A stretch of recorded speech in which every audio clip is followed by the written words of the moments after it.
Michael Van Runkle here for HotCars.com. Today I've got my hands on the Lexus IS 500 F Sport Performance. You know what that means? One of the last naturally aspirated V8s in a sports sedan. Now I've driven the other V8 Lexuses, the LC 500 and the RCF Fuji Speedway Edition recently, but I can tell you as soon as I got in the IS 500, I knew this was the one. Sometimes you just get that feeling. So let's fire it up. But first, if you haven't already, please like this video and subscribe to our channel. It really helps us out. Thanks. Now, the V8 engine is obviously the big selling point for Toyota here. It sounds great, for sure, and Toyota apparently can keep making all these gas guzzlers like the 4Runner I just had with the V6 and the 5-speed automatic, and the IS and the LC and the RCF Fuji Speedway Edition, because they've got all those hybrids sort of evening out the MPGs of their entire lineup. But being able to say 472 horsepower and 395 pound-feet of torque from a naturally aspirated V8 engine in these days, definitely a plus. As much as that's sort of the main thing everyone's going to talk about with the IS 500 though, as soon as I got into it, the first thing I noticed was the steering wheel. So for a little trip back in time, one of my best friends in high school had an IS 300. I think it was a 2004. And this steering wheel is very similar. It's got the same design on the outside, kind of a thin rim in the modern era, perforated leather, the same little thumb holds here, but it has been updated. It's got more buttons, it's got a plastic center horn piece here, and that's sort of the story of the IS 500. It's been changed over the decades, but it's still, in a way, carrying forward that legacy and that heritage of the IS 300 that I drove 20 years ago almost. And, fun little fact, that little IS 300 had a 2JZ engine in it. Now it was doing 215 horsepower, but that was also a much smaller vehicle. I checked online, and the IS 300, when it first showed up in America, was a full 10 plus inches shorter in length than the IS 500. Now luckily we've got more than double the horsepower, but it also weighed around 700 pounds less. And weight is the big story with the RC, the LC, and the IS. The RC with the Fuji Speedway package trims a lot of poundage, so it's down at like 3,781 pounds. This weighs about 100 pounds more than that, but you know, you've got a back seat. And then the LC 500 with its futuristic exterior weighs well over 4,000 pounds. So you've got something of a middle zone here for the IS. You've got the V8 engine, but you also get to have the convenience of a full-size sedan. And it's pretty big. It barely fits in my garage. I thought the LC 500 was tight, but somehow this one is even harder to fit in there, even though dimensionally it is a couple inches smaller width and length. The steering wheel though sort of brings up one of the best elements of the IS. Its steering weight. I swear this thing must have hydraulic steering, and yet Lexus says it has electronic power steering. But it's light, it's got feedback, unlike the LC and RC. I mean, it just snaps back to place. Electric power steering usually doesn't do that. It is light though. Luckily, you've got multiple different drive modes controllable by this knob to the right of the shifter. You can click into normal mode by pushing down, or custom mode and set up your own drive settings. You've got eco mode, which helps because you do have a V8 engine and the fuel economy in this thing is, I believe, 19 mpg combined. Or you can go over to Sport and Sport Plus. Because this is the IS 500 F Sport Performance, we do have adaptive dampers and the power steering firms up in Sport Plus. Plus, it plays with the throttle response and the transmission shift points. You can also pop it over into manual shift mode and use the paddle shifters on the steering wheel.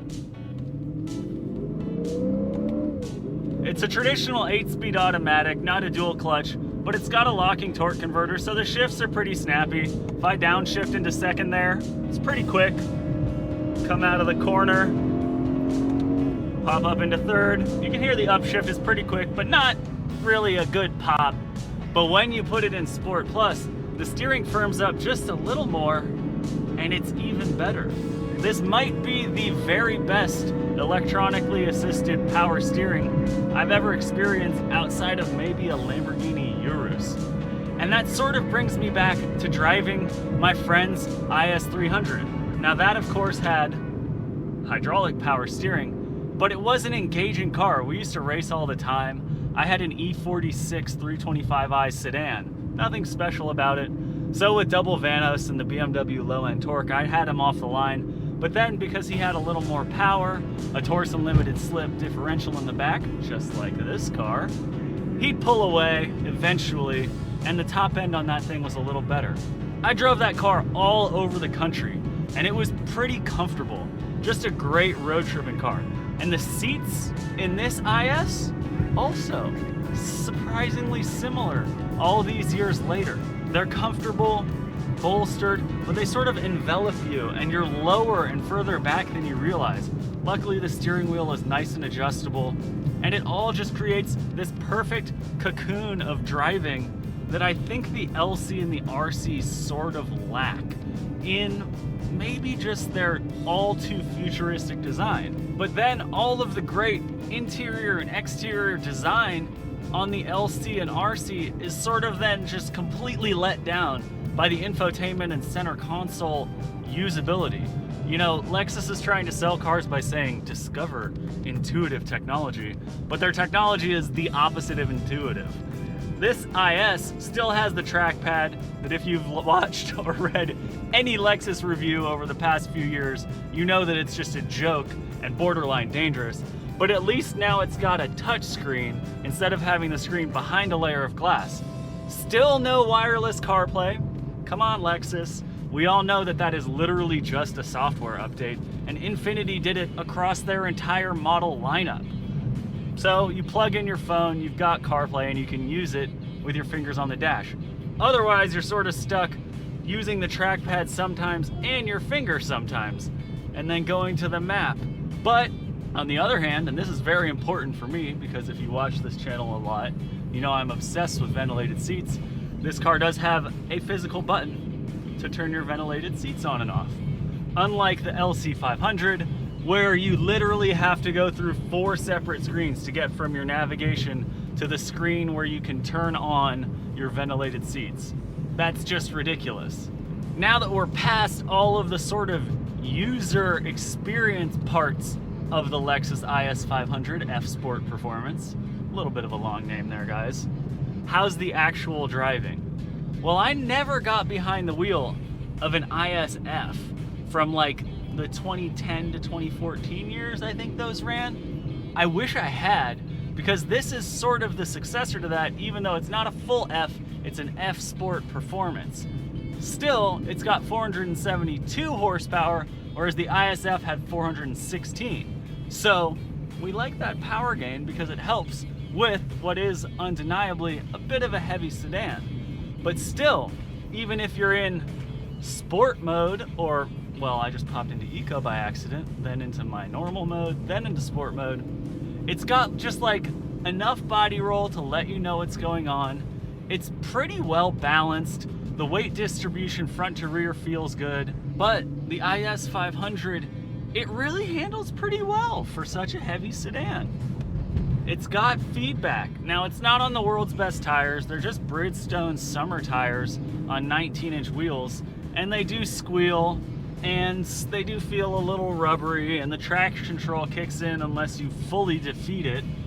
But if you're looking for a sedan that is still fun to drive, this is a pretty great one. Do you like the exterior styling? At times I do, at times I don't. This IS500 is in Grecian water blue, which is very bold, and they always give us journalists the boldest, most eye-catching colors because they know that this is advertising. I'd kind of like it in like a matte light silver, I think. I think that would really accentuate the design lines of the IS500, which in a way continue the IS300 that I loved so much. but at the same time, sort of progress into the Supra era of design that I don't like quite so much. Of course, the original IS could come in a station wagon, and you could get it with a nice stick shift. You couldn't get those two things together, unfortunately. You could only get the manual or the wagon with an automatic, but I would have loved if this car came in a manual. It's been a long time since Lexus did anything like that. But maybe in sort of a celebration of the end of the internal combustion age, they could have done it for us. Especially given that the Supra is apparently now coming with a manual. Would that be able to handle the V8 engine of this? Now, it's not a particularly torquey engine, and the Supra 3.0 has a turbocharged inline-six from BMW, so I suspect that that manual could fit in this car. Maybe we'll see it one day soon. Talking about the Supra, which is basically a rebadged BMW Z4 though, does bring up the IS500's competition. Now it's in a weird spot. You've got models like the Cadillac CT5. Doesn't quite do it in the same way for me. Then you've got the BMW M3, which costs $10,000 more than this car, which starts at $62,000. The important detail there is compare it to the LC and the RCF Fuji Speedway Edition, which are both over 6 figures. I like this car more than both of those, and it costs $40,000 less. Compared to the competition, the BMW M3 has a turbocharged inline-six like the Supra. The Audi S4, again, turbocharged V6. Maybe a Mercedes AMG C43. I just don't really like that as much as I like this car. I don't think. I might have to drive one. But the styling and the sort of Mercedes ethos just haven't really done it for me in a while. But you can see I'm coming through these corners. I'm in a sedan. I've got room for more people. You can find apexes pretty well. And it just sort of cruises through here. Now, it's nothing like a mid-engine sports car for sure, but I'm enjoying myself. The adaptive suspension does pretty good when I flip it over into Sport Plus. It really firms up. You still get a little bit of body roll, and then it just hooks in. When you hit the brakes, even though they're just little aluminum brakes, they still have pretty good bite. They show just a little bit of brake fade maybe, which is to be expected in a car this heavy without carbon ceramics. But it's pretty good. I'm surprised at how much I like it. And I could come up here and do this a lot more. Unfortunately, I have to give this back and trade it for a Supra. Coming up next here on the HotCars YouTube channel.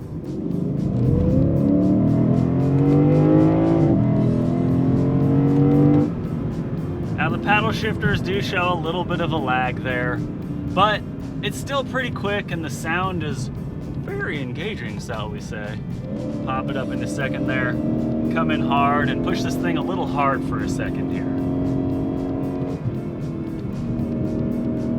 The tires get a little unhappy just about immediately.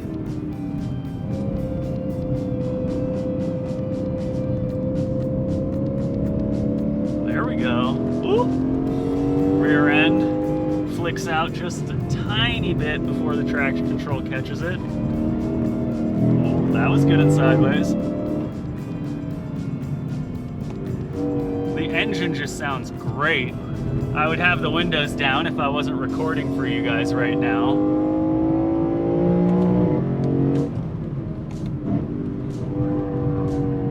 Here in Sport Plus, the red line I think is raised to 7,400 RPM, which is pretty good for a V8 like this. Oh, it pulled me back there. Oh, but you can see I'm just smiling. If I were on something of slightly less busy roads, I might turn the traction control fully off. Oh, traction control is completely killing the power right now. It's dead. Nothing's happening. And then it starts kicking in again. I did not lift there. It just completely killed me. I think because the road was just too wavy for it. That downshift was pretty snappy there. Coming through here, I may... Yeah, oh, traction control. So I gotta turn that off a little. But there's something to be said about the fact that electric cars have sort of ruined straight line acceleration. So we're getting into an era when driving dynamics are all the more important. And I think Lexus has nailed that with this car, even though I would love it with a manual to control that naturally aspirated V8. Finally, we've got a Lexus that is a luxury vehicle and has the infotainment system at least somewhat to live up to the price tag, unlike the previous infotainment technology of the LC and the RC. Altogether, I'm surprised at how much I like this car. Yet again, Lexus, this brings me back to the era of the original IS, even though I would probably take one of those in a manual over this modern car any day. Still, the history shines through. The steering is great, the seats are super comfortable, and this is a holdover from an era that is definitely coming from an end. And in that respect, you really have to love Lexus for coming out with these last V8 powered fun cars. I hope you learned something watching this video about the IS500 F Sport Performance. Stay tuned for that Supra, and to learn more about all these cars that I talk about constantly, go check out HotCars and check out the other videos on our YouTube channel. As always, if you haven't done so already, please like this video and subscribe to our channel on the way out. It'll really help us beat the algorithm. Thanks.